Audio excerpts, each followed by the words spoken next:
infinite complaisance, people went to and fro over the earth about their little affairs, serene in the assurance of their dominion over this small, spinning fragment of solar driftwood, which by chance or design man has inherited out of the dark mystery of time and space.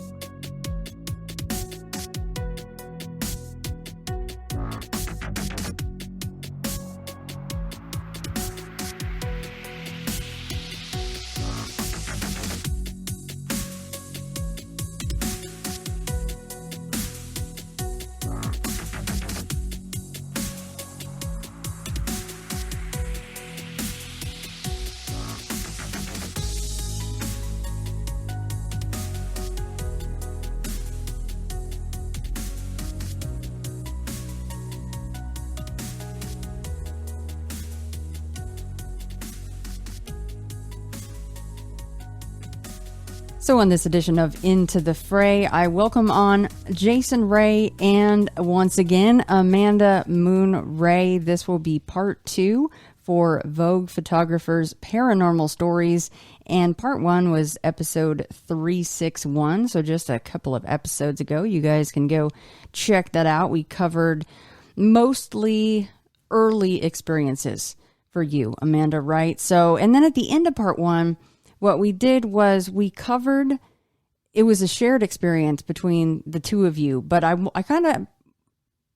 felt a little like, oh, I should have had them both on to tell that. But now I'm kind of happy because I don't often get to hear this side and then the other side. And today, of course, Jason is on with us, so we will get that other side of that story. We heard Amanda's side of that.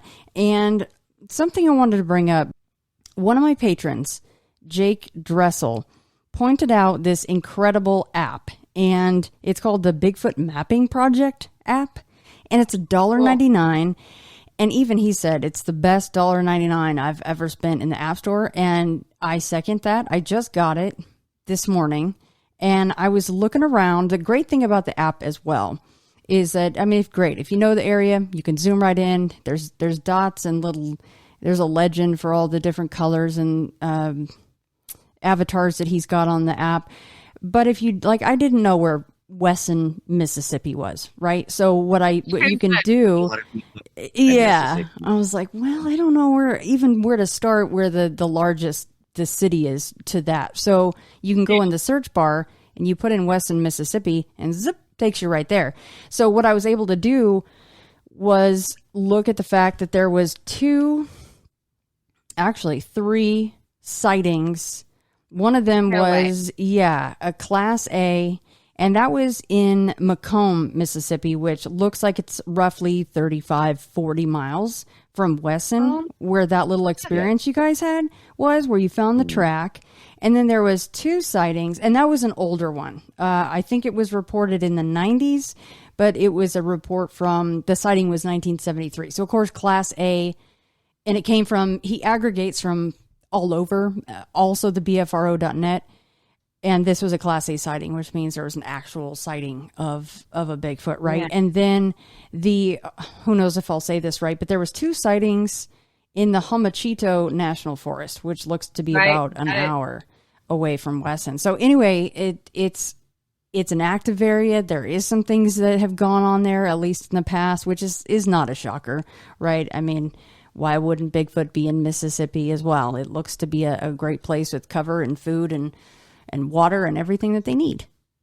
Well, it's an abundance of food. And I guess most people who've never been to the state don't realize just how wooded it is.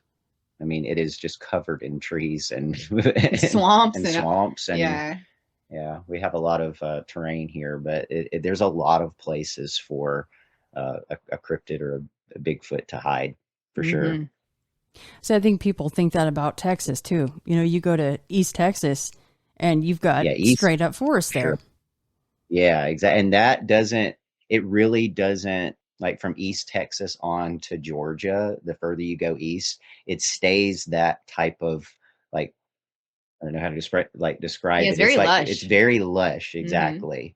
So not so much West Texas, but East Texas, that's when it starts. And it just keeps going from there to Louisiana to Mississippi to Alabama to Georgia, it's all just lush, fertile. Yeah, nobody goes out to a lot of these places. Like No. so isolated. Well, especially once you have things like packs of feral dogs and angry Piggly Wigglies running around with huge tusks. I mean, there's a lot of dangers out in the woods. Exactly. Yeah, you gotta beware. And one thing I don't know if you probably told me and I just didn't write it down and now I can't recall. When did this occur? This possible Bigfoot situation that we're about to talk about? Jason, what do you think? I know it was several years ago. It was probably like 2019 or I think it something. was in 2019. Yeah. 'Cause that's when we had gotten back from Austin. We had lived in Austin, Texas for about 8 years, and we had just gotten back and moved back from Austin back to Mississippi. So it was 2019 when this happened. Okay, not Yeah, long the ago. winter. No, it wasn't very long ago. And in fact, it's funny because we've lived in a lot of places in the country, from Mississippi to Texas to Colorado, even out in Oregon. And everywhere I've ever lived, it's not like I'm an extremist frisbee golf player, but like it's so relaxing to go out into the woods and throw frisbees and just be at one with nature. And out of every single time we've ever gone out, we have never ever even remotely thought about a Bigfoot, even though we're out in the woods, because that's not what we're thinking about. We're just like, oh, toss some frisbees and just chill. And normally Amanda has a camera or something that she takes some photos, but it's the last thing that we were even remotely thinking of. So it's what made this experience really interesting because and I guess I'll just start from the beginning of what happened, because again, I'm not even remotely thinking about it. So normally I'm the only one that plays, so Amanda just comes out with me just to enjoy nature and just to go on a hike, because that's basically what frisbee golf is, just hiking out in the woods. And so I'm into it. I'm throwing. I'm just trying to find my frisbees, and I'm just trying to, just play the game. I'm not even remotely like looking around and being as attentive as Amanda normally would be, since she's not playing. And the first sign was us coming, and I can't remember how far we'd even gone, but there was just a peculiar reaction from Amanda. She just stopped and goes, "This weird," and she found this shell that was just right in the path, right in the main path that she was walking on. And it's not particularly too interesting, but you just don't see shells. You don't see seashells out in the woods in Mississippi. I mean, we've been in the woods here all of our life. I've never run upon a seashell. It was just odd placement.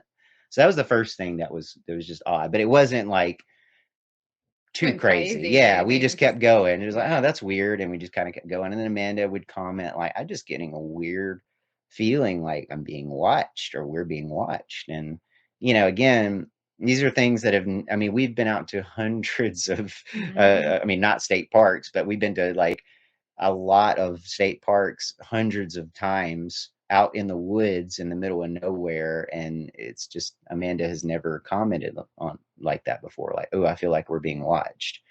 And so that was the second weird interaction. And of course, I'm not really paying it too much attention because, again, we're just out enjoying our day. It was probably like a Saturday, beautiful day, and it was winter, so it's not too cold in Mississippi, so we can wear a light jacket. It's just a nice day. So we kept going, and she still kind of had that uneasy feeling, and she decides to go off the path. I'm like, I'm just going to check this out, because at this point, I'm just trying to, again, I'm just throwing my frisbees into the basket and going on with my day. She steps off, and then that's when she calls to me and says, hey, you got to come check this out. And that's when everything just stopped. That's when it got like a little bit more serious, because off the beaten path is this creek. And there's one footprint. I know we had sent, Amanda had sent that photo to you that I had taken of the footprint. And I even put my foot up next to the footprint. And, I am wearing Vans. So these aren't like wide shoes, like some sneakers or boots. But I mean, in relation to the footprint was a lot bigger, and I wear a size 10. I have a relatively, I guess, average size foot, and not too big, not too small. But it was just weird because it stunk so bad. Yeah, Like if you can, this is what I imagine like the bog of eternal stench smells like, and like the labyrinth. Like you Yeah. just have this. I didn't want to even put my foot into it. I just put my foot next to it just for measurement's sake. I didn't Yeah. even worry about like, because I did not even want to step in this stuff. And I didn't even want to step in it with my shoes. I wouldn't have even stepped in it in like with industrial boots, let alone a bare footprint pressing into this stuff, because I mean, I cannot describe. And I guess it's probably something that most people would describe how a Bigfoot smells, but the smell was isolated and located to this area. Mm-hmm. So it seemed like it was the creek and they were just some runoff of something. I have no idea, but it just smelled awful. But something had placed its bare foot in it and gone about its way in the middle of winter too, because it's like, why it was pretty, like I said, Mississippi doesn't get too cold, but it was still cold enough where you wouldn't have, it was like 50 degrees. You wouldn't want to put your foot in there. You would be running around barefoot in the woods. And it was only one footprint. It seemed like there was a very long stride because we couldn't find one, preceding it or anything after it.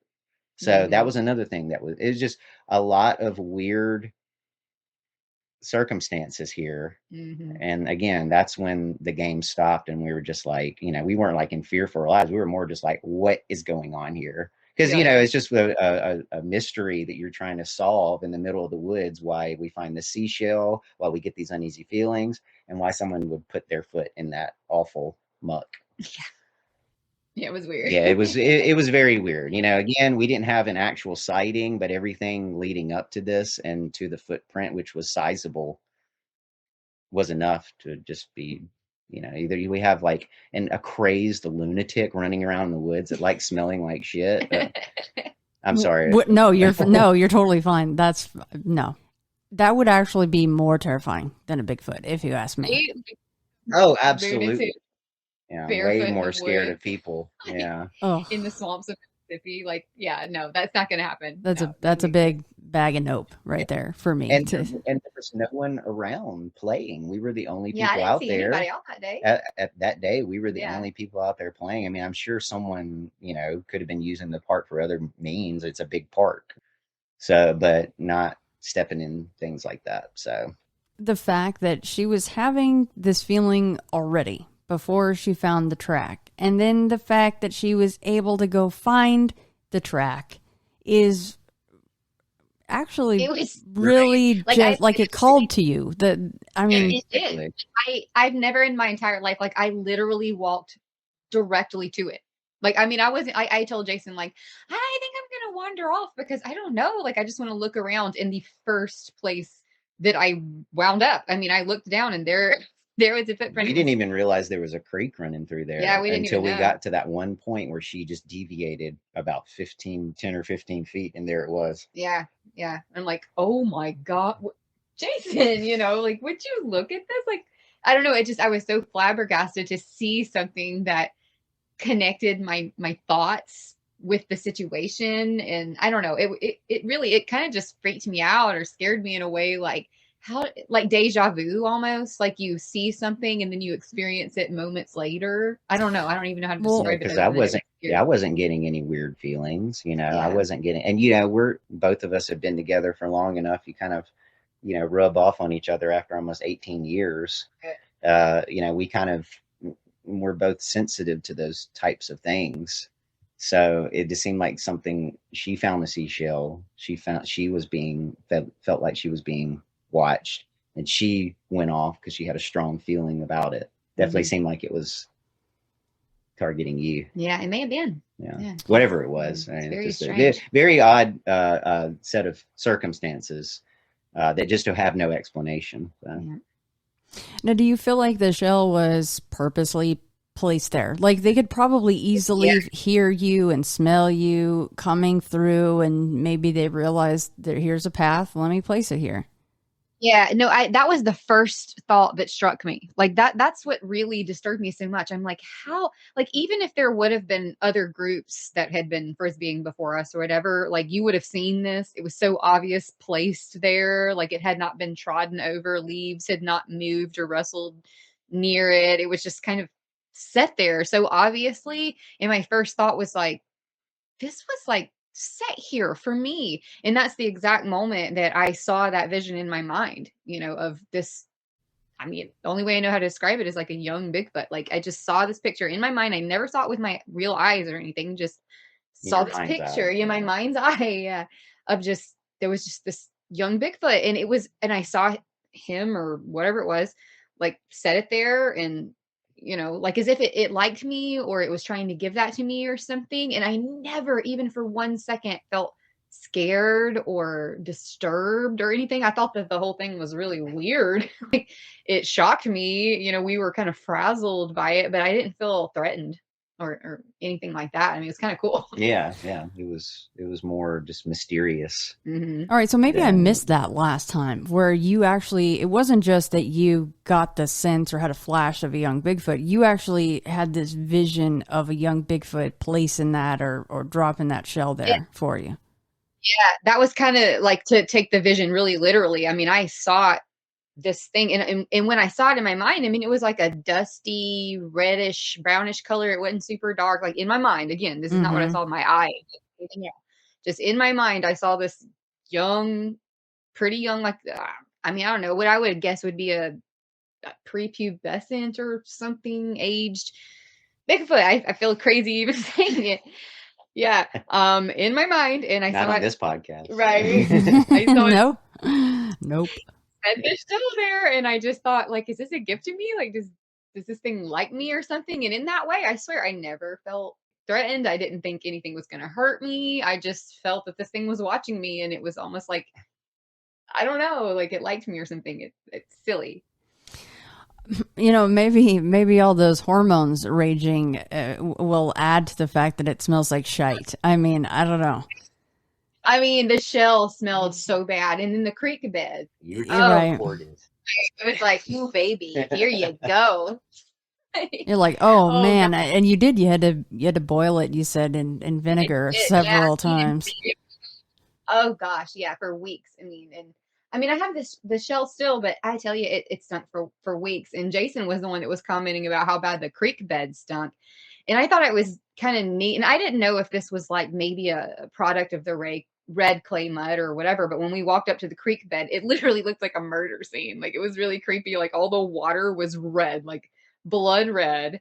And we were like, oh my gosh, is that the clay that made it? I don't know. It just added Just to a the mixture. creepy Yeah, factor. because they like out. I've seen it in multiple state parks in Mississippi. They have no like irrigation systems to like funnel people's. I don't know what you want to call it. I think it was waste. Yes, that's what I was it was looking for. gross. It just looked gross. Everything smelled gross down by the creek bed. We were like, be walking around in this without their shoes on in the winter. Oh my God, no, not going to happen. Would you guys say that the woods were eerily silent at all? That for any reason, any different than any other day? Now that you mention that, and this is now that you mention it, because see, that is a rarity in Mississippi, and this is the difference between we found, because we went up, when we lived out in Oregon briefly, outside of Portland, we went to a lot of different places out in the woods. We went up to the Olympic National Forest. Everywhere we went, and that was in Washington, but everywhere we went out there, we noticed how eerily quiet everything is. That's the main difference we noticed between the woods out on the West Coast and here, because in Mississippi, you've got every number of creepy crawly snake, alligator, like bird, like there's so much wildlife that you can't ignore it, Then it was pretty quiet. And now that I think about it, yeah, it's kind of creepy because I never really considered it at the time. But it is, it was during winter too. Still, so though, there's usually some sort of signs of life or something. Yeah, but I don't remember hearing anything or seeing any movement or anything other than just in my mind I saw that, and then I started commenting to Jason. And it was just funny, like we've been together for, good Lord, 18 years now. I have never in my life thought about a Bigfoot. I would laugh. I'd make fun of my dad. My dad went through this Bigfoot stage where he was like, it's real. And he would call me and be like, did you see the next episode of Expedition Bigfoot? Like he was so about it. And I would make fun of him and laugh and be like, you are so ridiculous, but all of a sudden I'm just at this park and this thing just pops in my mind. And then I just somehow stumble upon this weird, unexplainable footprint. And I'm like, what? Like, are you kidding me? Is this like some sort of karma? Like, because I made fun of Daddy for so long. Like, what in the world? I don't know. It was weird. But see, this isn't even like, I definitely don't want to deviate from the Bigfoot story, but like it's not even as weird as some of our other experiences. Now we've had some UFO experiences. Oh gosh, yeah. But the honestly the strangest experiences that we've had were together in either visions or dreaming. We've had visions together and we've shared the same dream before. Obviously these things happened before we even had other, like, I guess, supernatural experiences. Yeah. But that even in itself is supernatural, because who dreams the same dream? Yeah. And you know, I don't know. I'm sorry, Shannon. I know if you were like finished with no, yeah. I just have actually one more question for that, and then I would like to move on to the next subject. As far as Amanda's having essentially visions, and then she finds one single footprint out of this entire Frisbee golf course, which is pretty nuts and impressive. What do you think that means as far as Bigfoot and consciousness and it all being tied in? And what in the world do you guys think about that? And it's just conjecture, of course. Sure. Yeah.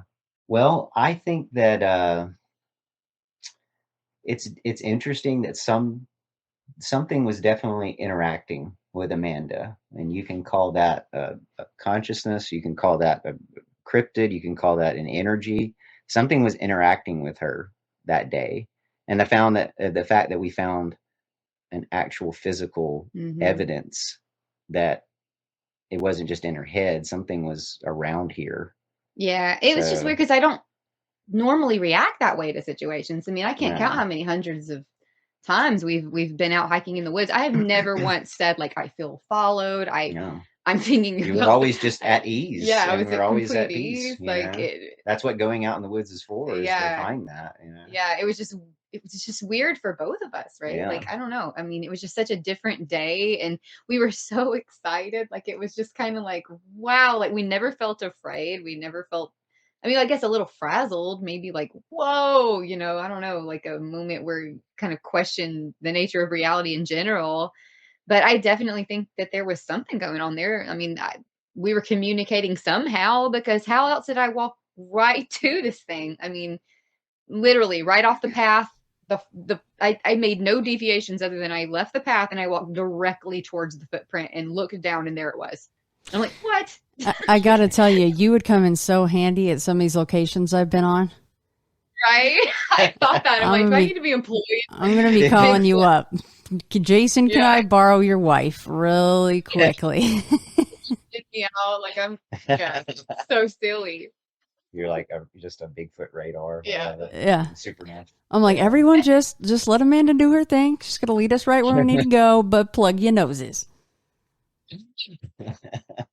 Well, yeah, and considering just one more thing, though, considering what you guys do professionally, you know, one of the things that you guys do professionally is you go out in the bush and you take incredible photographs, which I love, by the way. I saw the portfolio, and they're published in Vogue, and that's like top tier. All the photographers want to get to that level. So I know that you guys have been out there trekking and putting miles in. So just randomly you're out there just Frisbee golfing it, and this happened. So that's pretty cool.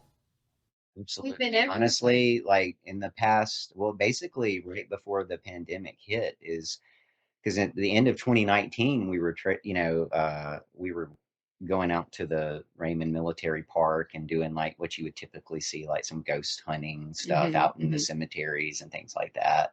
And, just maybe a month or two later, we decided to get our old Yashica Mat camera from the 70s. It's a medium format camera. That's what we've been exclusively shooting on. But we've been, since right before the pandemic, we've been going out to rural places in Mississippi, and we've seen more of Mississippi in the past 2 years than we've had in our entire lives. Yeah. So we have gone to almost every major military cemetery, park, just regular cemetery. I mean, anything that had interesting like historical tombstones value, and historical value, we've been to it. So we have been traveling around Mississippi quite a bit. Yeah. And yeah, and even to like there's several different swamp areas we've been to. We went to a beautiful like Sky Lake boardwalk in Belzoni, Mississippi that was absolutely beautiful. They have a cedar tree there that is estimated to be over 1,000 years old. Oh, it's yeah. like 50 feet in circumference. Yeah, So humongous. to find something like that in the redwoods out on the West Coast is nothing, but to find something like that in Mississippi, it's like what? Yeah, okay. pretty incredible. Yeah, we've Mississippi been all has over. a lot of and we actually found these on onlyinyourstate.com. We're looking on that because it pulls up interesting facts and interesting places about your state, and we've started finding these really cool areas to explore. So yeah, we've been 2.5 years. We've been hoofing it. But we really started with our photography, I guess, in 2019, and I guess led by the macabre and our mutual interest in that, we started taking pictures that were inspired by, the paranormal. And also, we were in the middle of the pandemic, so you couldn't go anywhere. So we said, well, we can still go to cemeteries. Yeah, perfect thing to do. You're not bothering anybody in a cemetery. We're keeping, our distance. Yeah. So, that's how it really got started. So we've been doing that ever since. Gosh, when we actually, one of the first things we did together as a photography team, and even just trying to, see if we could, make any contact with ghosts or whatever, was in Raymond, right? Like when it was Raymond's military park.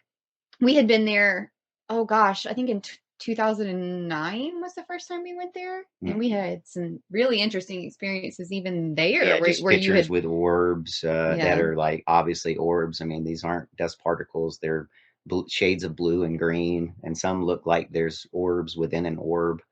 So it looks like almost like dark matter because it has like a purple tinge. So or like energy almost even coming off of it. Yeah, it's very interesting. Yeah, we had gone out there with my dad and one of his friends. And it was a Confederate military park. So my dad and his friend thought like, well, maybe if we dress up like Confederate soldiers, like maybe we could instigate something, like maybe we could create an environment where like ghosts or something would be more apt to, show up. And again, it was really cold because I was wearing a really, thick jacket and everything. But Jason was taking pictures the whole time. And gosh, we caught so many pictures. That was about 13 years ago. And mists and orbs and flash stuff. Forward, we go back to the Raymond Military Park.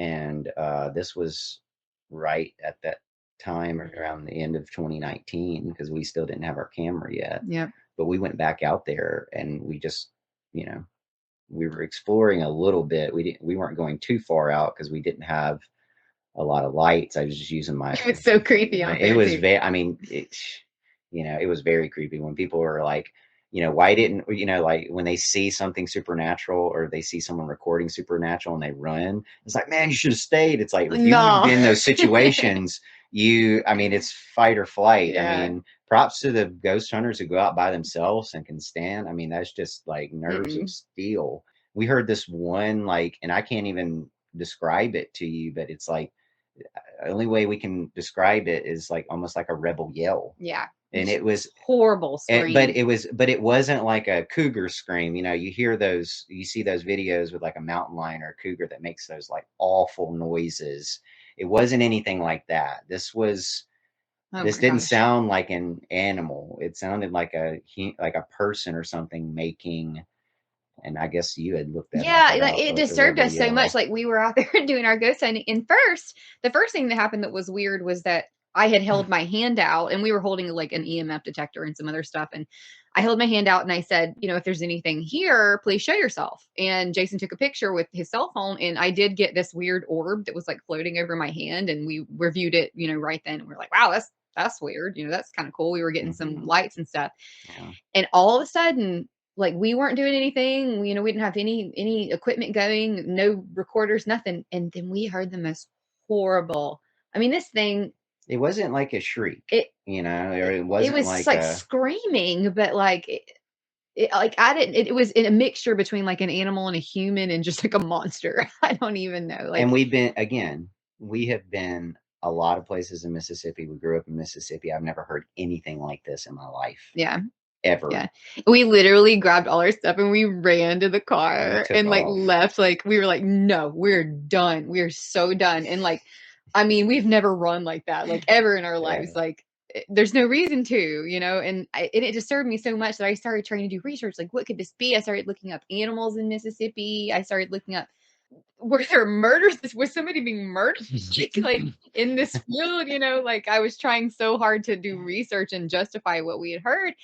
And it occurred to me that this was at the Raymond battlefield and that over 1,000 men had died during one single day at this one single battle, during the Civil War. And it came from the creek. And it came from the creek. Where a lot of the troops had crossed over and where a lot of this main battle was fought at. Yeah, it was called 14 Mile Creek. And we had read all these placards that were talking about like bodies were just piled up in this, creek, and it was just so horrible. And anyhow, somehow or another, accidentally, I stumbled across a recording of someone doing a rebel yell. And this was like in the early 1900s, like 1908. There was this old man that had been recorded doing a rebel yell. I guess it was some sort of veterans event or something from the Civil War or something. And you can look that up in like Civil War archives. And when I heard this recording of a rebel yell, I mean, it sounded a lot like it. It was freaky. I mean, not identical. Yeah, exactly. But very, very, very not similar. What a human would make, but what a ghost human would make. Yeah. It's like a Nazgul or something. I don't even know. It was horrible. Oh, that's a good description of it. I was trying to think, like, what kind of scream? Well, the Nazgul has a pretty terrifying damn scream. Yeah, they do, and that's more like that's more like a shriek. A shriek. Yeah, but that's a good, because if a Nazgul was a Civil War soldier, if you could tone it down just a little, Mr. Nazgul, then we'll have it spot on. Now, is there any reports of full body apparitions at that location?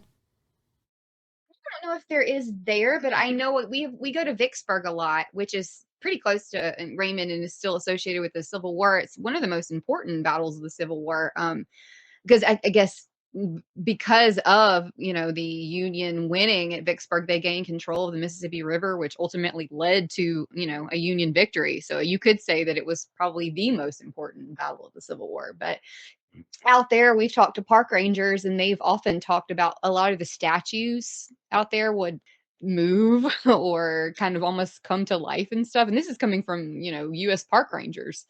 So, that was a little weird. I've never seen a full body apparition in Raymond specifically, but I've definitely heard of the park rangers out in Vicksburg talking about that kind of thing. I mean, that's pretty cool if the park rangers are willing to say that the statues are moving. That would freak me the hell right out, though, to be honest with you. Right? Oh my God, are you kidding? Yeah, that would also be a let's get to the car right now situation. Thanks.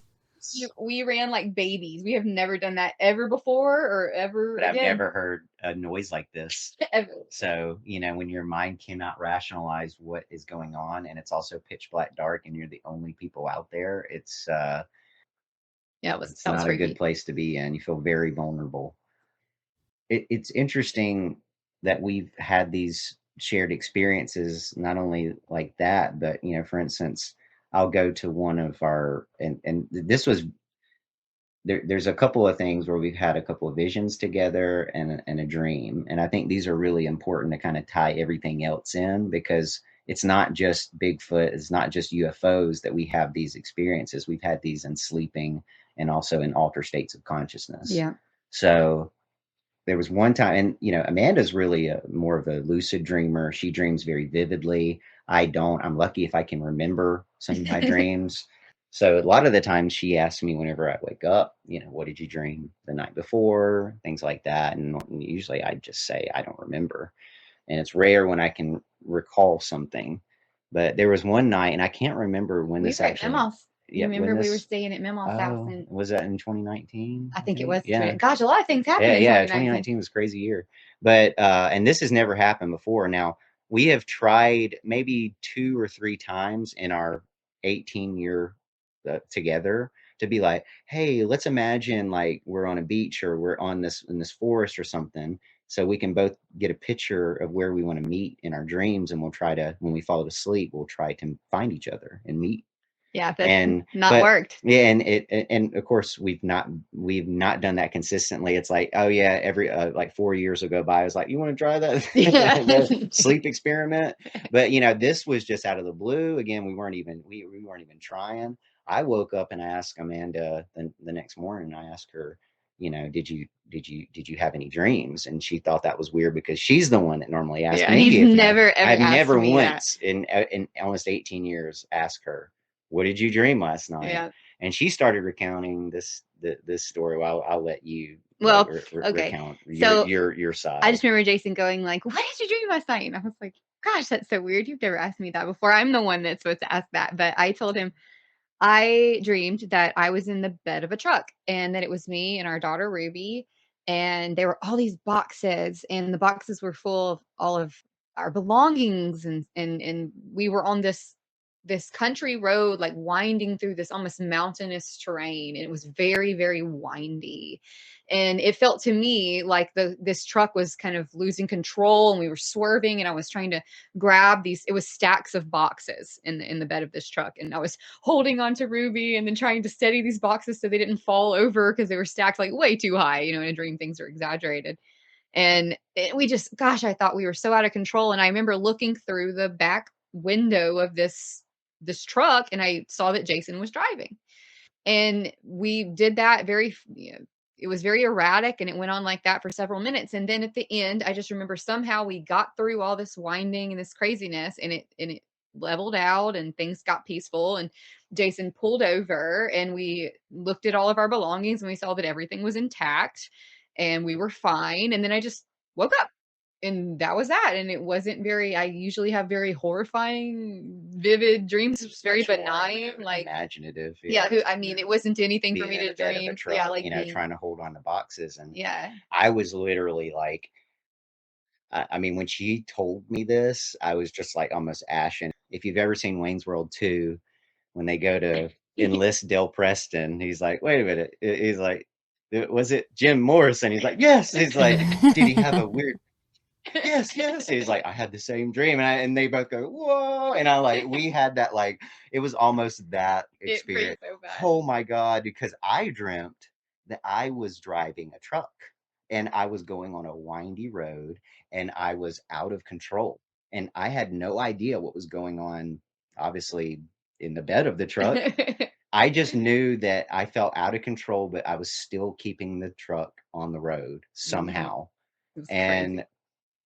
For her to recall that and tell me that it's like we were in the same vehicle in the same dream. Yes, the only way to there's no it. other So way, because we've never had an experience like that before, ever. Yeah, or since. No, it hasn't happened. Yeah, no, it was weird. I don't even know how to begin to parcel it out. How and why? Yeah, really? I mean, it was no. I mean, because again, we've tried before, but it was half-ass attempts. We weren't trying like to keep journals and try it every night and be really diligent about it. We were just like, oh, this is fun, let's do it. And then we would just wake up and be like, okay, well, that that didn't work. So much for that. Let's move on. And then 5 years later, maybe we'll try it again. So random. And we weren't even thinking about that because at that time in 2019, that was we were going through a lot. We were going through a lot of stuff. That was the worst year. Yeah, that was honestly like one of the worst years for us. But we kept on. We got our camera. We kept pushing, and we got out of a really, really horrible situation because we didn't give up. But needless to say, that dream in particular was so profound for us because. I mean, we knew who dreams the same dream. Yeah, we were there. Like we were in the same landscape or something. Like, whatever message that was, it was meant for both of us. Like, I don't know. It was, whoa. So weird. So, it's not only just, and we've had other experiences. I think that one was one of the more like profound experiences because I've just never heard of really people, dreaming. It took us at that point, it was, 13 years. At least of marriage. 13 years of being together to even have an experience like that. And I'm not trying to fish for I don't need any details. It was just a bad year. Totally get that. So when this dream occurred, were you guys in the middle of that? Was it at the end of that? When did this happen? Because it just seems like that was kind of either a premonition or trying to tell you guys, hey, you're gonna get through this. It was, because even when we were marked on it, it seemed out of control, but I was still keeping the like he the was truck steering on us or something. Yeah, like it was, he would get us there and like we would get out of it. And it was horrible because Shannon, I think I even sent you some videos of this, but like my mom was in a coma that year and she had gone, she had complete organ failure and was in a coma. And the doctors had even told us she had less than a 2% chance of survival. And I was her power of attorney and there was a lot of pressure on me. And I was going up there and having to take care of her in a coma and make like decisions for her. Like, the doctors would say like, we might have to put a hole in her throat. Like we need to put a trach in her throat so that she can have a feeding tube inserted. And she's probably not going to survive anyways. And it was just, God, it was so much pressure on top of just 50 million other things that were going on. Like even that, just that is enough. Just but that. On top of it, when we left Austin, we didn't have anywhere to go because we basically were totally betrayed by our family. And betrayed and destitute, and we had to move in. So it's me, my wife, and my daughter having to bounce around with her mamaw and my mom for like almost over a year. We were like essentially homeless. I mean, like to say, because we didn't really have anywhere to go because of the situations that we were put in. It was crazy. It was a hard time. A really, really hard time. And it was a hard time to dig ourselves out of that hole. So while we were in this hole, that's when that happened. That's when we started, because we were already down enough. We were already like, we literally cannot sink anymore. We're just going to go start hanging out in cemeteries or something. And creating art. And somehow that art, like the first photograph that we ever took with our medium format camera was a picture of me lying in front of a grave in Vicksburg at the military park. Kind of, they never mow out there. It's very unkempt. And I had kind of sunk into the grass and Jason took this picture of me. And it was the first photograph we had ever taken with that camera. And we sent it to Vogue and they published it. And we were like, what? And that was a sign for us, it was amazing. And so we just kept on, and it kept us out. It kept our head and it kept our mind sharp and not focused on these awful things that have happened to us. And it was an escape, and it allowed us to climb out of that hole. It did. And a lot of weird things even happened with my mom, and like in her coma, when she was first going into ICU and everything, and just before she had I guess gone into the coma, we had been told by the doctors that she had this gallstone that was completely blocking her, I guess her gallbladder, and all the bile couldn't, pass through and all this. And she went into the coma, and somehow miraculously they were doing scans on her like every day to keep in track with everything. And then the next day we got a call from the doctor, and the doctor was like, I have never seen this happen. Nothing makes sense. This is like the biggest miracle I've ever seen. But all of her gallstones just disappeared overnight. Like she went to sleep with all these gallstones and none of her bile could pass. And then she woke up the next day and they were just gone, completely disappeared. It made no sense. I'm like, what? And they still didn't think she'd ever wake up from the coma. I mean, that went on for at least a month, and it was just horrible. But I would go up, to visit her while she was in her coma and everything. And I remember this one night I was having lucid dreams, and I kept seeing, I was sitting up in this chair. They didn't have like a bed for me to sleep in. I was just like sitting up in this chair beside my mom's hospital bed in the ICU. And I kept seeing in my dreams this little girl, and she kept coming up to me as I was sleeping and trying to crawl into my lap. And it was just bothering me so much. Oh my God. Like, I just kept telling this, I guess it was like a ghost child or something. This little girl just kept appearing to me, and I kept telling her to please go away and don't get in my lap. Just bothering me. And my mom's heart monitor and stuff would keep going off, and it was so troubling. And I remember at about 4 or 5 o'clock in the morning, a neurologist came into the room, and it was pitch black in there. They had all the lights off, and she held open my mom's eyelids. She got a little flashlight and she shone it into my mom's eyes to see if she had any brain activity, like to see if her eyes would dilate. And they didn't. So the neurologist said, your mom isn't having any brain activity. We don't think she's going to wake up. And just as the neurologist said this, there was a paper towel dispenser over a sink at the other end of the room. I mean, it was the opposite end of the room. No one was near this thing. And just as the neurologist said this, the paper towel dispenser started just ejecting massive amounts of paper towels. Like it just started just pouring out and making this loud, horrible noise. And like me and the neurologist, I bet she jumped a foot in the air. I mean, it scared us to death. And the neurologist looked at me and she just goes, ghost, like ghost. I never expected for this like very serious doctor to go from like examining my mom's brain activity to just, there's a ghost in here. And that scared the living shit out of me. And so I called Jason and I said, can you come pick me up? He could usually come pick me up at like 5:30, 6 o'clock in the morning. So I'd have to wait in the lobby.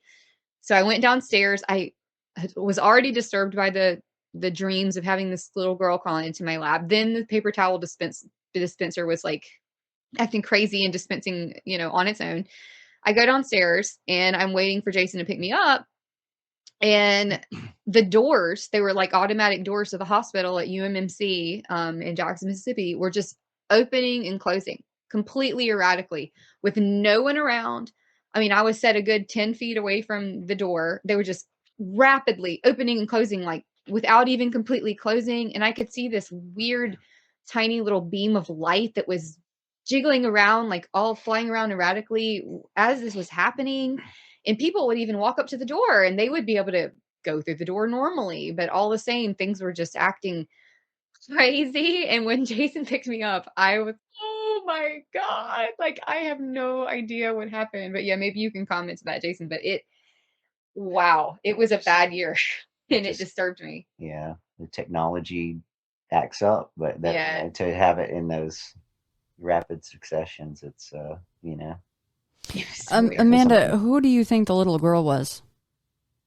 Literally don't know, because there are no children in our life. We've never lost anybody in our family or anything like that. I mean, the only thing I could figure at the time was that maybe it was a child who had died in the hospital or something. I mean, because we were in ICU But wasn't there what didn't the staff talk about a lady that would visit people? But this was totally different. So I had like 3 or 4 nurses and my mom's boyfriend at the time. His name was Ronnie. All of them told me the weirdest story. And this doesn't have anything to do with the girl. Like they never talked about a little girl, but they all said that they had all seen a woman named Ruby, and this freaked us out because our daughter's named Ruby, and she was what, 3 or 4 at the time or something. I don't even know. A little kid. So obviously it's not our daughter. I mean, she's a toddler, but they had all seen this woman and they said it was a Black woman named Ruby, and sweet and lovely and wonderful. And she would come to random people in this ICU unit and she would sit on their bed and she would talk to them and she would, give them, I guess, positive reinforcement. I mean, that's the only way I would know how to describe it. And then she would just leave and no one knew who she was, but all of the staff had memories of this woman, but then there was no evidence of anyone coming in on the cameras.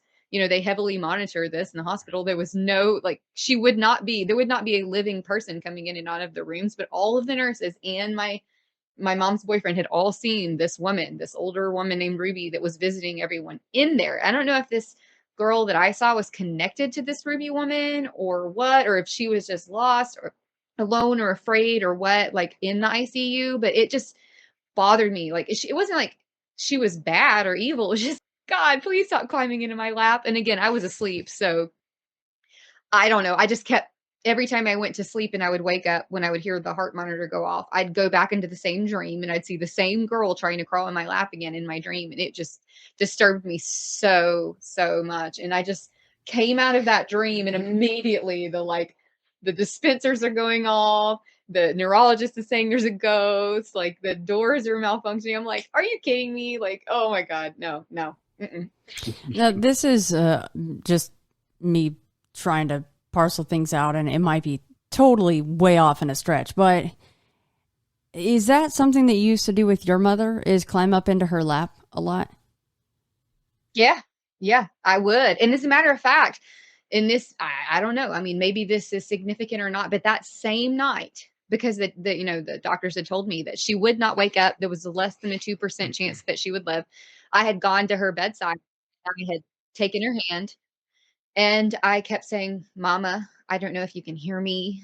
You know, I don't know what you want. I don't know if you even want to live. Even if you wake up, who knows if you'll even get the organ that you need? Who knows if you'll even live? Like if your spirit feels that you need to die, like that's okay with me. Like I can cope with that. I just don't want you to be in pain. Like I was trying so hard to like hold her hand and talk to her.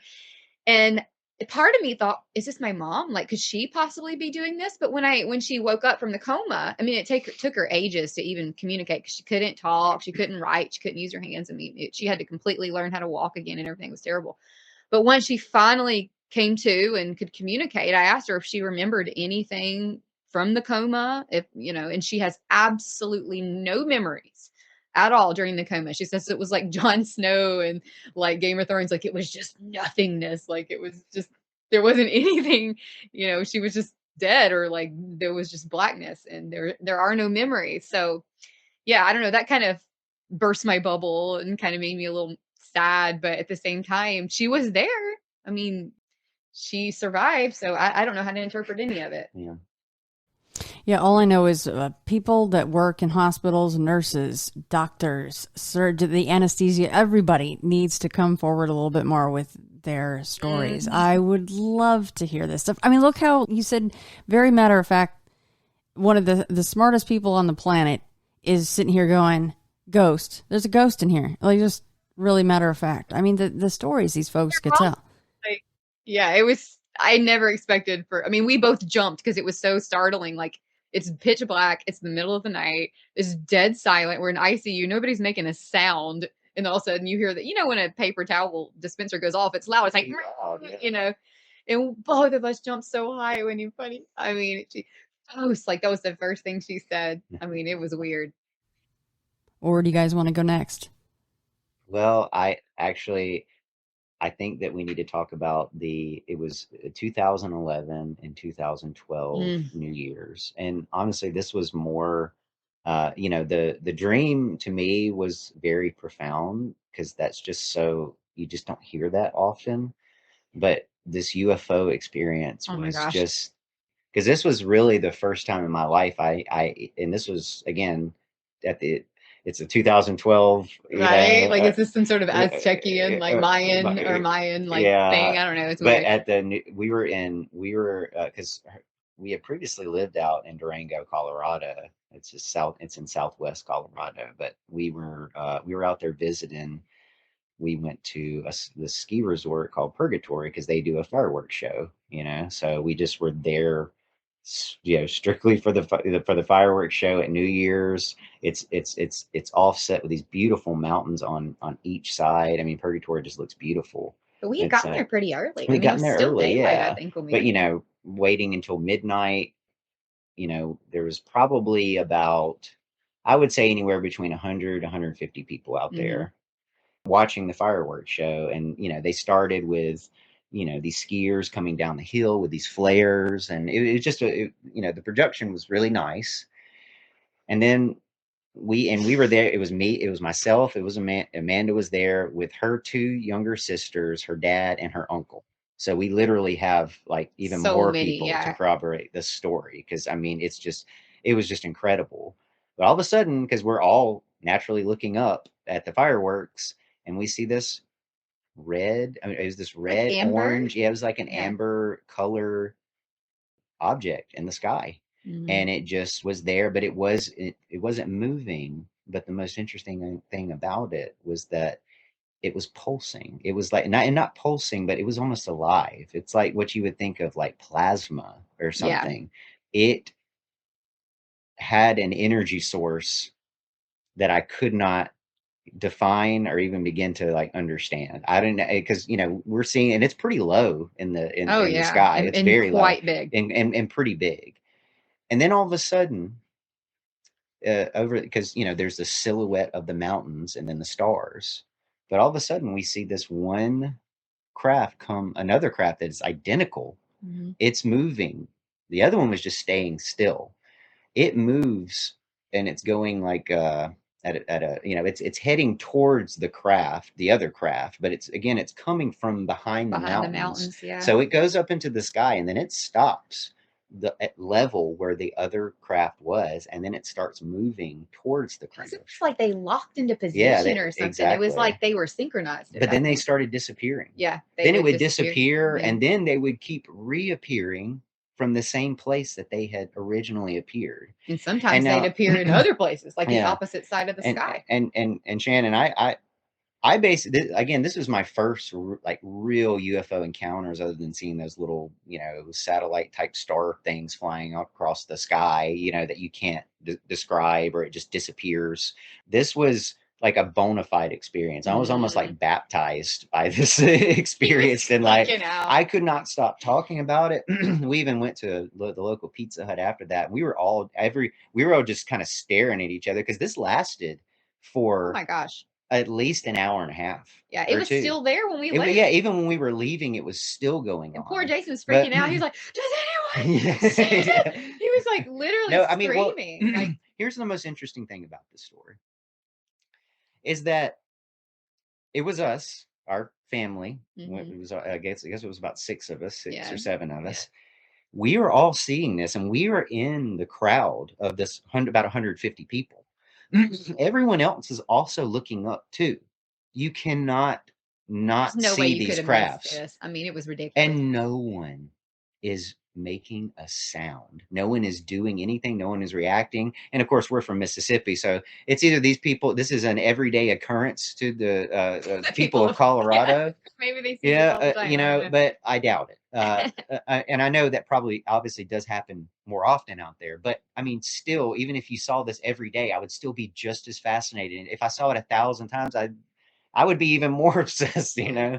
But no one reacted to it. And I got to a point where I was starting to get upset that I'm in the middle of a crowd, and I'm like, is no one seeing this? Yeah. I'm like literally, and I saw a dad, and he was with his daughter, and he looks over and he goes, he gives me the thumbs up, because he's kind of chuckling to himself, because he's finding it humorous that I'm having to yell out to get attention to something that is so blatantly obvious. You could not mistake this from a firecracker, at all. This was like the craziest thing I'd ever seen. Disappearing. It kept reappearing. It kept, and the energy, like the energy source that it was. You just look at it, and it looked like fire was moving. Yeah, almost like if you look at a plasma TV, like really close, like when you put your eye almost up to a plasma TV, like 10 years ago or something, when they first came out, and you could see this almost movement of energy and fire, and we only described it as like almost like a tiny sun, like it had its own energy. Yeah, it was not there was no propulsion. Yeah, and it wasn't pulsing, like, or it wasn't emitting different colored lights. It stayed that amber. Orangish amber color. And like I said, the crafts themselves, and all of them, and there were multiple ones. I don't know how many kept reappearing, but every single one of them had that look to it where you could see something moving. And they would move around all weird and all kind of unexplainable. But it wasn't fast. I'm talking, it was very slow. It would start going up into the sky very slowly, and then someone would stop, and then they would just move over, and then that would disappear. Then they would come back from behind the mountains and come back up, and not follow the same flight path, but do something different, Unexplainable movements. There was no sound. But it wasn't irregular movements. It was very straight. It was straight line. Yeah, movements. It was straight lines. Yeah. But they just kept disappearing. No sound at all. Reappearing, but not in the same spot. So it wasn't like it was like we were seeing deja, or this. It would come from different parts of behind the mountains, but they would just keep coming from behind the mountain. Yeah, and sometimes they'd go all the way to the other horizon, like all the way to the other side of the sky, disappear, reappear on the other side again. I mean, we were like, what in the living world? And my dad went to pilot school. He wanted to be in the Air Force and everything. Of course, he couldn't, because he's colorblind and he has flat feet, and he's like missing a kidney. Poor thing, he couldn't. As much as he wanted to join the Air Force, he wasn't able to do it. But he did go to flight school, and he did get a basic pilot's license. He couldn't actually like fly commercially because of his vision problems. But my dad's sitting here like looking up at this thing. Process of elimination. Isn't this? Yeah, Isn't like this? this is not a plane. This is nothing that anyone could explain, that any of us had ever seen again, and none of us could come down from it. I mean, honestly, I think it was such a high. Yeah. We all were on it, especially me. I had drunk my fill of that night. Yeah. I was just so like changed beyond us. Yeah. Just having that experience was just magical. Yeah. You know? It was amazing. Whether it was some type of military thing, whether it was from some other type of parallel universe or galaxy, it doesn't matter. It's something that was there that's unexplainable.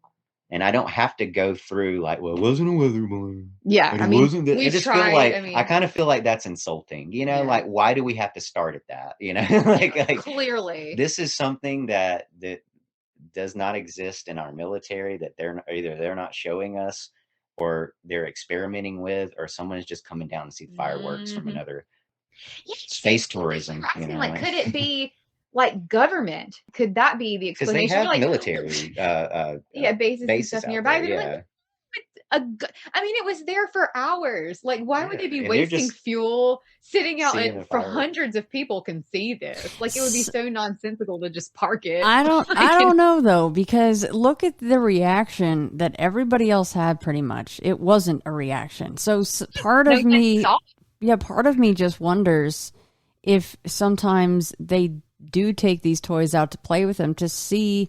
Not only maybe I'm not saying they can see a reaction, but maybe to see if anything comes in into the paper. Maybe they check MUFON or New Fork or any of these other sites and see if there's any, no pun intended, any buzz about what had gone on. So I don't think it's out of the realm of possibility that it's them taking their toys out just to see what's doing, see how we react. You're exactly right. And you know, I mean, we're still human, so that could be a guy just parking it like he's got a big gulp and some, you know, popcorn, like this is great, what better view than this? But also it could be some type of play on consciousness, like we were the only ones perceiving it. Yeah.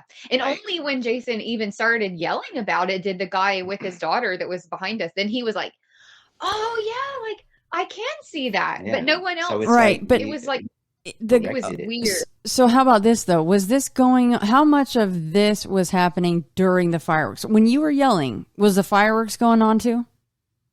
No, it was like it petered down. Yeah, it had petered down because, you know, it wasn't just all fireworks the whole time. They would do some fireworks.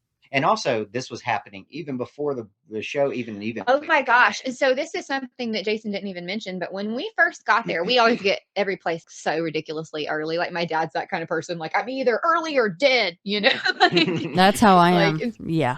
Right? It's like you got to get the best seat, you know. And so we had gotten there. Prompt, but we're talking like this 2 hours early. So early. Pack a lunch. I mean, we were like ridiculously, like we were going to be in the front, and as we were walking up, and it was cold. It was so cold. I mean, it was so cold.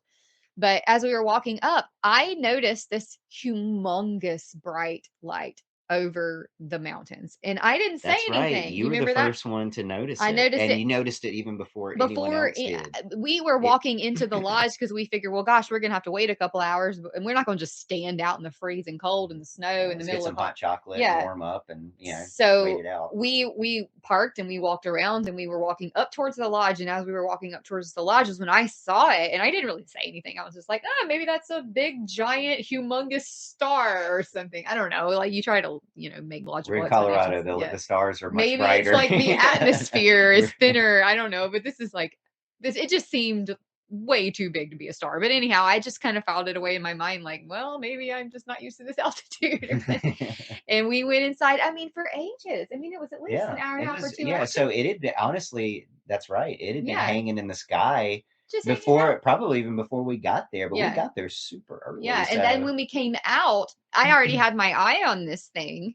We were looking at the fireworks and everything was, in one direction, but where this light started was it would be, if we were looking towards the west, this would have been towards the north or so, because it was at a different angle of the sky. And eventually we started noticing that the light I had seen was moving very strangely and disappearing and reappearing. And only then did I start thinking, wow, maybe there's more to this. Like, I know I hadn't taken note of this crazy light, but again, you just justify But things. yeah, and we sat and wondered when we left, and because I even there was staff out in the parking lot, because there was a lot of people there, a lot of cars, and it may have even been more than 150 It was a people. lot of That's people. just a guesstimate. Yeah. But it was enough to have people directing traffic, and it was enough for me to walk up to somebody, and one of the attendants and the staff out directing traffic as everybody was leaving. It was enough for me to walk up to him and go, "Sir, do you see that in the sky? Do you see that ball of light right there? And could you tell me what that is?" And he just looks up at it and goes, "Well, I reckon that's a UFO." And Oh it's my just, but him, it just, again, it seemed normal. seemed So like I'm like, nothing all to right, him. these people see this every night, and they're just like each noob, like this amateur walking up. I mean, like he just, he couldn't really describe it, so he was just like, "It's like a UFO to me." And when we left and went to the Pizza Hut, because we were just trying to grab something to eat, sit around and wrap our heads around it, because we just couldn't make sense of it. Yeah. But it seemed like, and the general consensus is like, why was no one else like reacting to it? We weren't asking anyone. And this is the weird thing. We weren't asking anyone to do backflips and shout hallelujah, I finally see a UFO. But there Just to was see no it. acknowledgement. Like, and Yeah. I'm looking around, I'm looking up, I'm looking around, and people were just acting as if they were in a dream, as if they did not even know that anything out of the ordinary was happening. And we're over here freaking out, and Jason's Yeah. yelling. They're all switched off, but you. It was weird. It did seem like, why was, and that's again why I said maybe it was a play on consciousness, because it just seemed like we were the only ones noticing it. I mean, you would think that somebody would at least at one How could point, you have not seen somebody it? would at least at one point pointed Yeah. their finger up into the sky. Yeah, no one did that. anything like that. Well- And we sat here for like an hour and a half, Yeah. almost 2 hours, looking up, looking around. I was trying to gauge people's reactions. Nothing was happening. Well, yeah, and after an hour and a half, forget just a finger point. You have an hour and a half of a show like that. Forget the friggin' fireworks. And nobody's getting out at least their cell phones and attempting to videotape this or take photos. Nobody else. Yeah. It's just, that is very, very strange.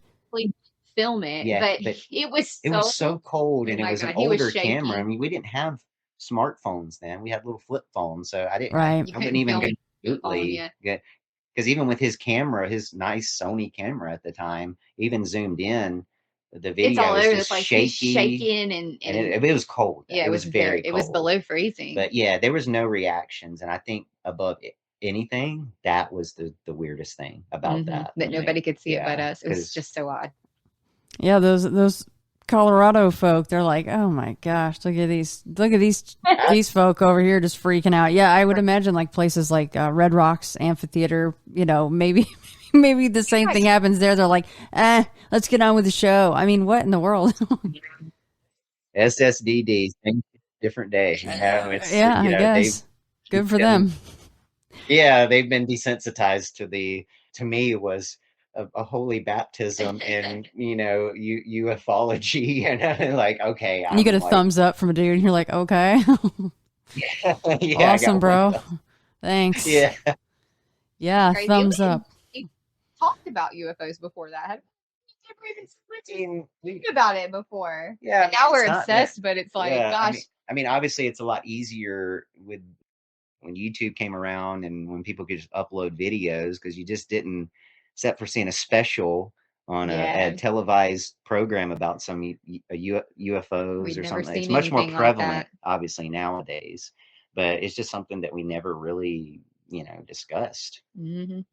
Well, speaking of videos on YouTube, Amanda also sent me the UFO over Vegas here. This was just last month, right? This was May, I think it was 26th. Yeah, it was a few months ago. Yeah. Oh, right. It was last month when you emailed me. Never mind me. Yes. Oh my gosh, that was so weird. Jason's the one who saw it. I mean, well, the thing about it is we had gone out there. It was my first time to go out to Las Vegas, so I was very excited. My birthday's May 20th, so it was a few days later we flew to Las Vegas. So I'm like, all right, I'm turning 37. I'm going to Las Vegas. It's gonna be great. My sister was getting married, so we, got to see them in a little Elvis chapel and got to go around. Magical. We had a lot of fun. And the last day, the very last day, we had to wake up early, obviously, to catch our flight. Gosh, so it was probably 5:30? about 5:30, something Yeah. like that. I mean, obviously, it was still light enough. Even from the video, you can tell it was light enough. I'd say it was 5:30 or 6, but it was early. And we were. Where were we staying at? What was the hotel? The It was the Excalibur. Excalibur. We were staying at the Excalibur. Yeah, we were on the 24th floor. Yeah, and I just wanted that because we could see the strip from our hotel room. So from our window, I wanted to have like one last look at, again, not even a thought in my mind. I was just like, that was a great experience. We're about to leave. Here I go looking out the window. I just want one last fond look at Las Vegas before I leave, because I don't know when I'm going to come back. And I just noticed that in the video, this thing in the sky, and I'm sitting there just looking at it because Amanda's just starting to get ready. It was in the bathroom when you yelled that's out. right. You were in the bathroom. Yeah. And I exclaimed, and then she finally came out and was like, "What's going on?" I was like, "Grab both of the phones. This is super weird. And would you come over here and tell me what this is?" At that point, no, I told you to grab your phone. Yeah, because you already had mine. had your phone. Because I was trying to zoom in on it because I've got like an just... iPhone 11, so I was just trying to zoom in as much as I could on my cell phone just to see what this thing is. And I was like, that is so weird. And I told her to go ahead and start recording on her phone. And yeah, we got it from both phones. And when I looked at it, I mean, to me, it looked humanoid. It looked like there was like this bulbous, cubey kind of shaped head thing. And then from that, almost was like a body or a different chamber or compartment or something of this thing. But it had a very separate top. Yeah, very blocky top. And it almost looked like a I'm trying to describe it the best I can, but it looks like some type of almost like a leftover technology, because obviously this was the shanty version of their, like, because this didn't look like something that was slick, polished, or high sci-fi, but it looked, you could not describe it. You could not, because it obviously, again, wasn't any type of balloons. It wasn't any type of like weather equipment. It wasn't in any way. This was something I had never seen before. I could not identify the shape. And again, it did have that like almost like a square head, but it was articulating. Yeah. It was turning, and as it turned, you could see that the sunlight was glinting off of it. So it almost looked metallic. Yeah. And at the very bottom, it almost looked like there's some type of, and the best way I can describe it is some type of filament. It is like some type of, in a way that, like, you know, the movie Avatar, when they take the part of the tree that's connected to the earth, and they tie it in with their hair so they can communicate and listen to the voices of their ancestors and things like that. It almost looked like something like with a tree, that tree hanging down. It almost looked like that. Yeah, with our eyes, we could see this weird like filament beneath it, like a white but color. it almost looked like it was emitting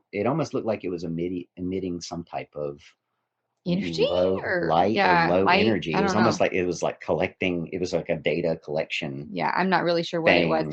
It was really weird, and we were basing it off of, we could see it kind of hovering near where the Aria, no, it was the Aria and the Cosmopolitan were kind of close together, and we could see the big A on the Aria Hotel. And we started measuring it, and we're trying to figure out, okay, well, how many stories is that the Aria? And like, because there's this big A, and we thought that'd be a good way of measuring the size of what we saw.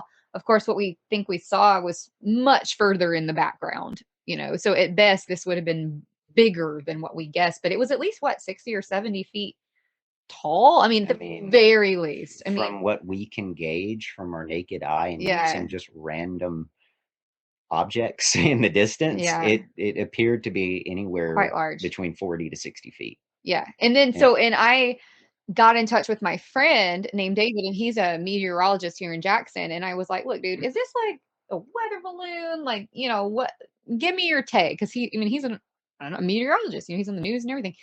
He was really weird. Like, I don't know, like that.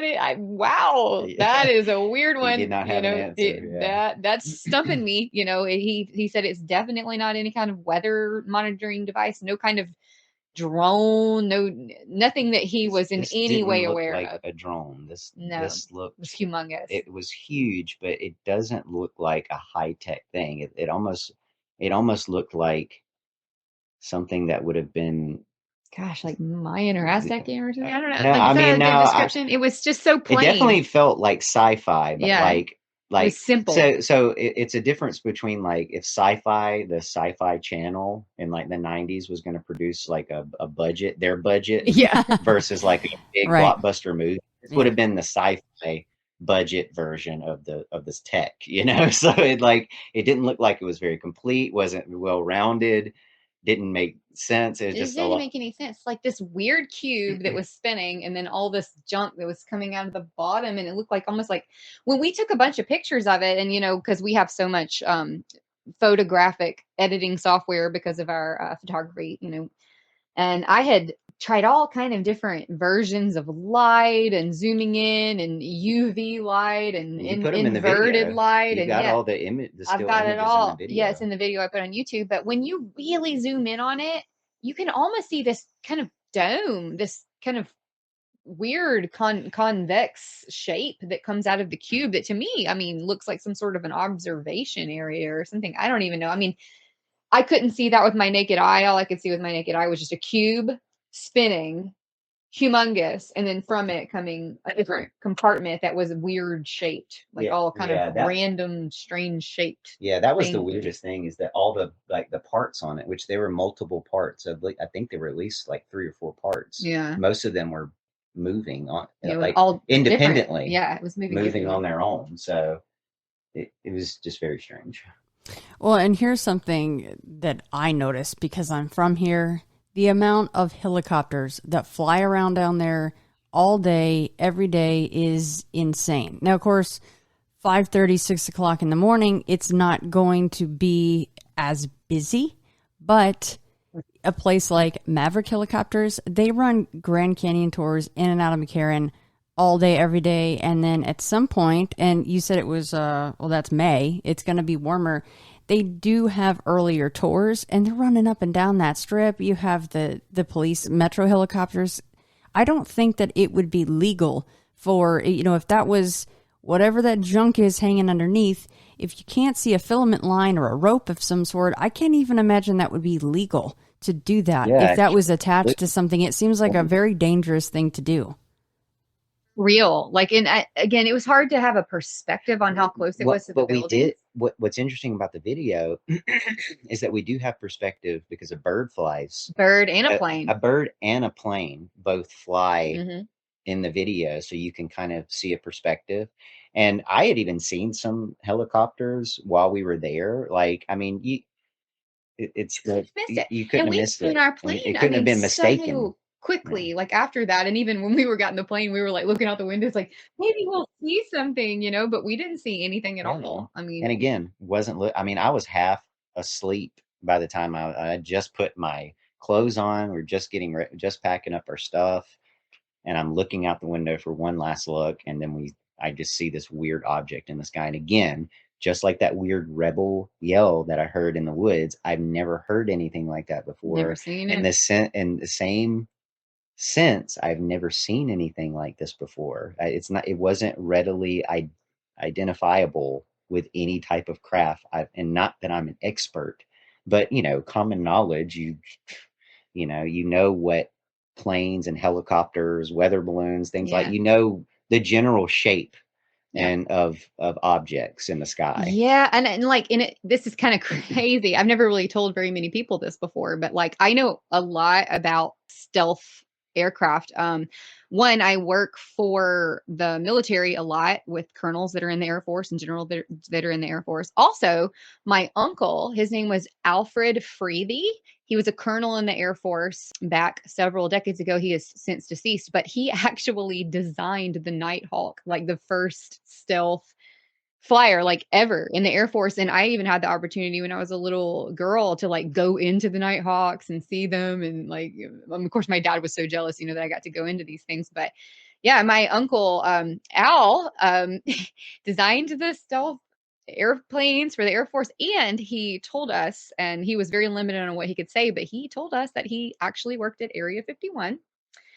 And when we would ask him questions about it, he would say, well, that saying, like, if I told you I'd have to kill you, well, that's true. Like, if I told you what I really knew, I would have to kill you. Like, so you better shut up and stop asking me questions right now. So yeah, there's a lot of weird stuff. Yeah. Yeah. A lot of weird stuff. Yeah, exactly. So, yeah, you're like, okay, I get it. I won't ask anymore. Yeah, well, yeah. Right. And whatever's in that video, you're not going down to party town and getting a balloon that size. It's not a thing, right? And do you remember if it was breezy that morning? You may not even remember. It was. We went outside, fed on that area. Actually, I don't know how normally breezy it is in Las Vegas. It but is quite a bit. Yeah. Yeah, I would say if I could just gauge, I'd say probably around 10 miles per 10 hour or 12 or something like that. miles. Yeah, the wind was blowing. So it wasn't like crazy. But up there, it would have been probably a little bit more. Yeah. Yeah, but this kept, it would go down and it would went down a little bit, and then it would rise in altitude, and then it would just going so slow.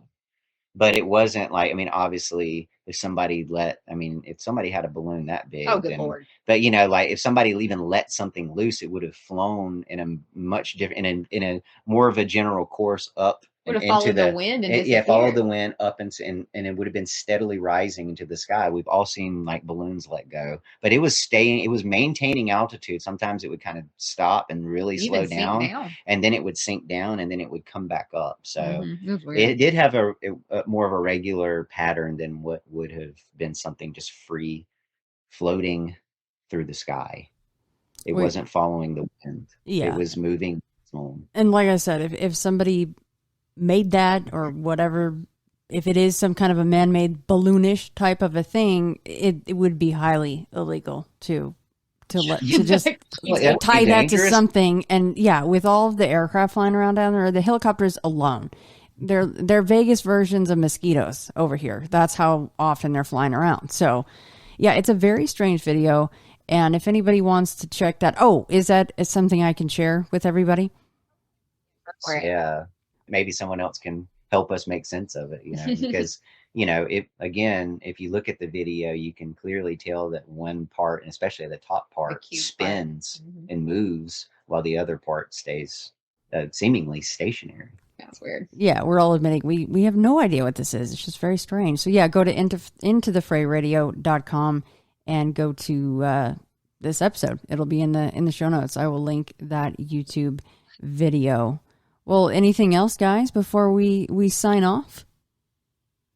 Well, there's like one thing. I don't even know if this isn't, maybe it's paranormal, but there was this one time. It's otherworldly. It's otherworldly, yeah. Or supernatural, or I don't know. It was weird. Let's put it that way. So I believe it was my 23rd birthday. And we were still in Austin, Texas. Yeah, we were. And Jason had gotten us a campsite at McKinney Falls. Is that where it was? McKinney Falls State Park. Yeah, it's right outside of Austin. It's I think it was east or southeast. Yeah, of Austin, and beautiful land out there. But yeah, they filmed Predator, the new Predator. Not the new, Adrian Brody. I think they filmed some of that Predator out there. The one with Topher Grayson. Yeah. I think Robert Rodriguez. Rodriguez did it. Yeah. So.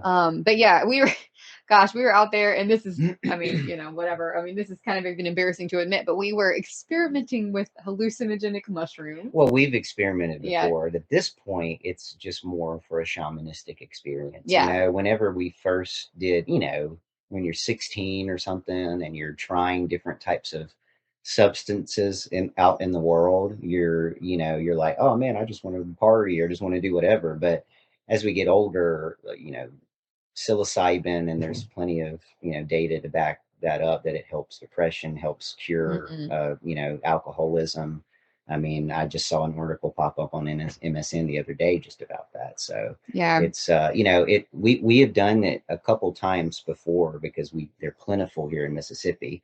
Of course, we had to trespass on a couple people's fields, but that's what you do when you're young and you're in your early 20s. But this time, we were at this campsite and we had taken some hallucinogenic mushrooms, and it was really strange because we weren't talking to each other at this time. We were just kind of both in our own head, like having our own unique experiences. And only later that night or the next day or something were we kind of talking with each other about what we had seen and experienced and that sort of thing. So there was a moment where both Jason and I were laying on this blanket that we had laid out on the ground, and we were looking up into the sky. And I, from my own perspective, just remember looking up and seeing this. I mean, gosh, it was a black vortex in the sky. It looked like, gosh, I don't know if you ever played like Twilight Princess Zelda, like on the Wii or whatever. And when you kill a bad guy, the bad guys like dissipate into all these black pixel things and they kind of go up erratically. And this is what that looked like. It was like all these like black square dots, and it was just spiraling and spiraling and spiraling into the sky and going outwards, like out of the stratosphere. And it was terrifying to look at, and it got to the point where I couldn't even look at it anymore. So I kind of like looked away, didn't say anything about it. And do you want to? And I'm having my own experience, because if anybody has done any type of hallucinogenic, anything, where it's ayahuasca, whether it's peyote, whether it's magic mushrooms or LSD, you are going into another state of consciousness. The doorways of your mind are more open to perceive things. This isn't like, just hear immature tales of people describe like they see these fantastical unicorns or leprechauns or something. Yeah, it's like that. This isn't anything like that. I've never seen anything like that, although I've never done LSD. I've only just done magic mushrooms before. So whenever I was looking up, I also saw this black, much in the same way that Amanda described. It was circling in on itself, and it was very pixelated. It wasn't sharp. It wasn't like how kind of like a whirlpool is. It seems more like kind of refined when something's going into like a funnel.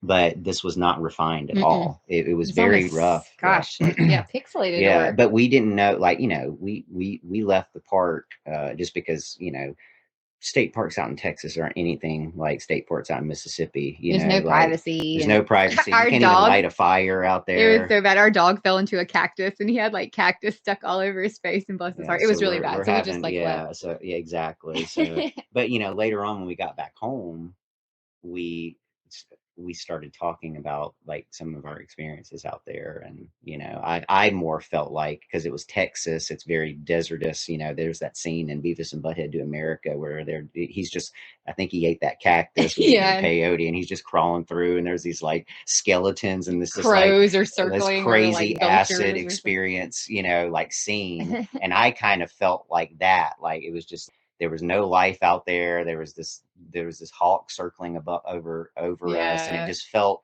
it wasn't the same as when we were in Mississippi. But anyways, we didn't know we both had that experience. We didn't talk about it until later on.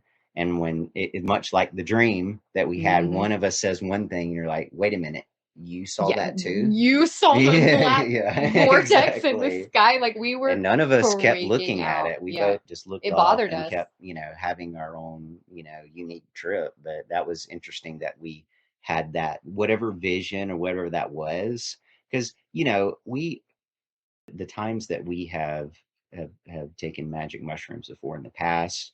And, we've even had other experiences before, other than that, where we, it's not a first like vision type experience where we saw the same exact thing and didn't talk about it until later. We've had these same experiences when we used to live in Raymond. We were on mushrooms. We're laying in our living room, and we just held each other. And we actually got naked, but it's just hard to get yourself. It wasn't it was just no, sweet. It was sweet because it's hard to get yourself in the mind frame when you're in that mind frame. Yeah. Or when you're in that altered state of consciousness. I don't even want to think about it. but it was more sweet in the moment. And we just held each other, and we just stared at each other for a long time, and not like weirdly, like it just like, well, I guess it is kind of weird, but like we were on another state of consciousness. The doorways in our mind were more open. And what I experienced was I saw Amanda as an older woman. And I just perceived it. And it's not like she just became an older woman, like I'm actually visually seeing it, but I saw it in my mind's eye. I saw her getting older. And it was later on, I told her, Amanda, because we started crying and we didn't know why, but we were having an experience together. And later on, after, we had taken a walk, and, it was kind of dissipating the feeling. We had gone to Waffle House, and we were sitting there just watching the sunset. It was just a beautiful day. And I just told her, I was like, I saw you older. Yeah. And Amanda just goes, I saw you older too. Yeah. She had exactly the same. and we didn't talk about it. We just experienced it. So we have these shared experiences, and we've had these shared visions and dreams and otherworldly experience. So it's very magical. But to both of us see a spiraling black vortex in the sky, to go back to that again, that was odd, and for us to, neither of us said anything about it. I think it was either that night or the next day before we even brought it up. And we're like, oh my God, like, what could that have been? Like, why would we have both seen a vortex? Like, I don't know. We just had too many shared experiences at this point to call it like coincidence. There's something much, at least what we all want to believe, something much deeper. Yeah, something's going on.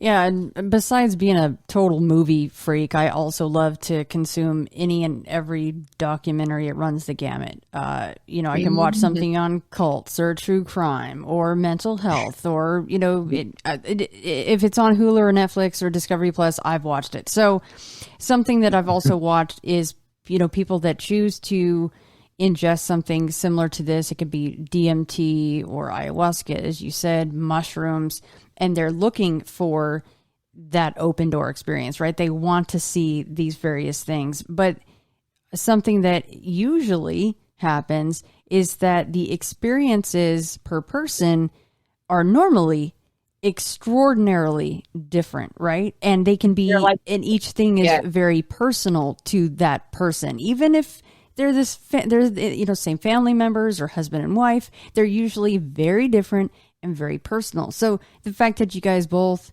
saw this black pixelated vortex, I mean, to me, I'm kind of going, well, it must have been there. I don't know how to explain that.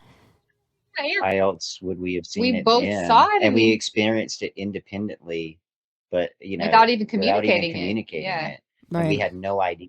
We both saw the same thing. So, and people in clinical trials who, either take smaller doses or, bigger doses just to blast off, to have that experience, they all do generally communicate that they've touched a higher power, or they touched like something that was beyond themselves. But you're right. It is, even though it's still on this kind of the same subject, it is a unique experience. Yeah. And for us to have that, to share it, it was very special. I mean, I've heard other encounters, of course, like on Zoo Planet, where, the vortex opens up from a bush, essentially, and then a horrifying entity pops out and grabs his cousin. And at least you didn't have that experience. Nothing came out of the vortex. So at least you have that.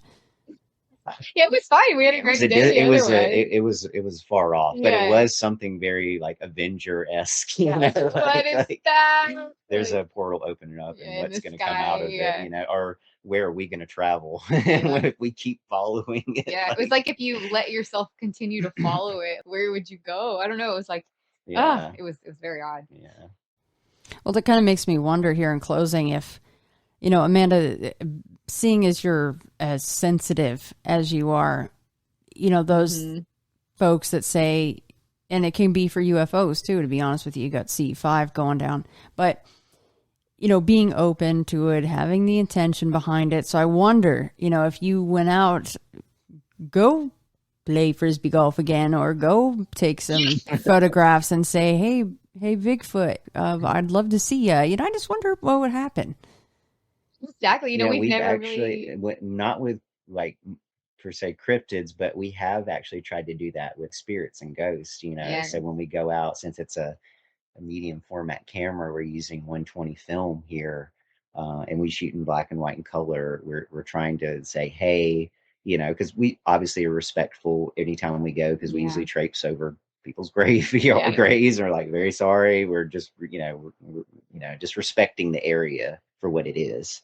So we generally ask, hey, you know, meet with us, try to communicate, to say, if you want to manifest yourself in this photo, then do it. But that's a really good idea to try to like, because the problem with our medium format cameras, it's a fixed lens, so we couldn't zoom or anything like that. So we did have that one time where we had those weird lights coming out of the confessional booth. But I mean, again, like that could have been anything you know, you know, the light into the camera, but it was odd. And I think Amanda did upload that because she was in a confessional booth in a church that's on from the Civil War, and this was from the 1800s. Where was that?